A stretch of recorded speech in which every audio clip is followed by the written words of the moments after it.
Hi all, welcome back to my channel. Minimum 7ാം class യോഗ്യതയുള്ളവർക്ക് വന്നിട്ടുള്ള ജോലി അവസരത്തെക്കുറിച്ചാണ് ഇന്നത്തെ വീഡിയോയിൽ പറയുന്നത്.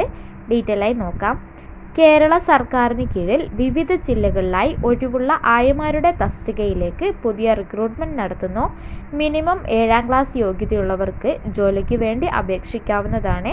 കേരള PSC നേരിട്ട് നടത്തുന്ന റിക്രൂട്ട്മെൻ്റ് ആയിരിക്കും. ജനുവരി 15 വരെ നിങ്ങൾക്ക് ഓൺലൈനായി അപേക്ഷിക്കാം.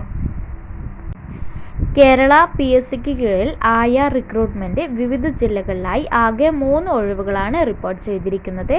കാറ്റഗറി നമ്പർ 479/2024 നോട്ടിഫിക്കേഷൻ വന്നിരിക്കുന്നത്. തിരുവനന്തപുരത്ത് 2 ഒഴിവുകളും കൊല്ലത്ത് 1 ഒഴിവ് എന്നിങ്ങനെയാണ് ഒഴിവുകളുള്ളത്. തിരഞ്ഞെടുക്കപ്പെടുന്നവർക്ക് 23,000 രൂപ മുതൽ 50,200 രൂപ വരെ ശമ്പളം ലഭിക്കുന്നതാണ്. 18 മുതൽ 36 വയസ്സ് വരെ പ്രായമുള്ളവർക്ക് ഈ വേക്കൻസിക്ക് വേണ്ടി അപേക്ഷിക്കാം. 2/1/1988 1/1/2006 ഇടയിൽ ജനിച്ചവർക്കാണ് ഈ വേക്കൻസിയിൽ അപേക്ഷിക്കാൻ കഴിയുക.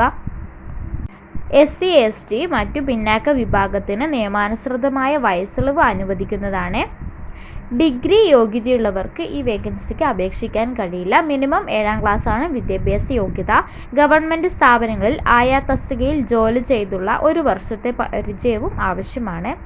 താൽപ്പര്യമുള്ളവർ കേരള PSCയുടെ ഔദ്യോഗിക വെബ്സൈറ്റ് സന്ദർശിച്ച് നോട്ടിഫിക്കേഷൻ വായിച്ചു മനസ്സിലാക്കിയ ശേഷം 1 ടൈം രജിസ്ട്രേഷൻ പൂർത്തിയാക്കിയവർക്ക് അപേക്ഷ നൽകാം. ജനുവരി 15 വരെ അപേക്ഷിക്കാവുന്നതാണ്. നല്ല ശമ്പളമുള്ള ഒരു വേക്കൻസിയാണ്. താല്പര്യമുള്ളവർ ഉടനെ അപേക്ഷിക്കുക. ഓക്കെ, ഇത്തരത്തിലുള്ള പുതിയ ജോബ് ന്യൂസുകൾ അറിയാനായി എൻ്റെ ചാനൽ സബ്സ്ക്രൈബ് ചെയ്യുക. താങ്ക്